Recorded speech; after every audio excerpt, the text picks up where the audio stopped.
Hey everybody, this is Pastor Brent here. Wanted to do a quick video and let you know what we're coming up to this Sunday. Our story on November 7th, 2010 is Aaron's Super Snake Stick. We've gone from beginnings to promise, and now we're moving on to the story of Exodus, how God led his people out of Egypt and into the promised land through the leadership of Moses, Aaron, Joshua, and a lot of other cool characters we're going to get to meet here in just a little bit. So what I'm going to do is take us out and we're going to look at our discussion sheet for this week with our kid groups. And I wanted to draw your attention to a few different parts of our story today so that you'd be prepared to answer the questions with the kids. So without any further ado, let's take a look at our kid groups here. We're going to have the kids open their Bibles up to Exodus chapter 7. And when we start, we want them to read verses 10 through 13. Do whatever we can to help those kids read those few verses there.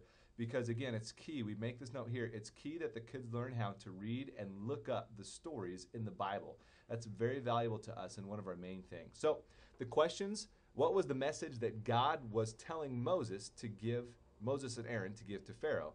And the answer, of course, was to let the Israelites go. What miracle did God show Moses, Aaron, and Pharaoh?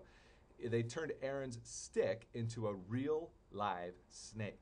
Now, the story gives a little twist here because we asked the question, did Pharaoh get scared of Aaron's super snake stick?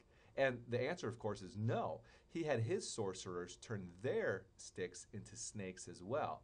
Well, at the end of our story here, we see how Aaron's snake didn't run away, but in fact, it ate the other snakes. The craft that we're going to be doing is to make our own snake stick. And this is the key here. You will find all of the supplies and instructions in your snake stick kit. Say that 10 times fast and you will have a mouthful of whatever. Anyways, it's a really cool craft. And as we're doing the craft, we want to make sure our discussion takes place as we work.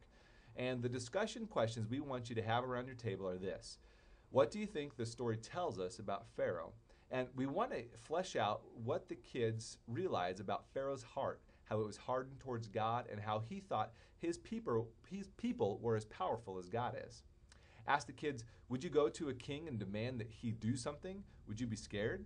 And we want to flesh out the whole idea that Moses and Aaron were being quite bold in following God's command to do this.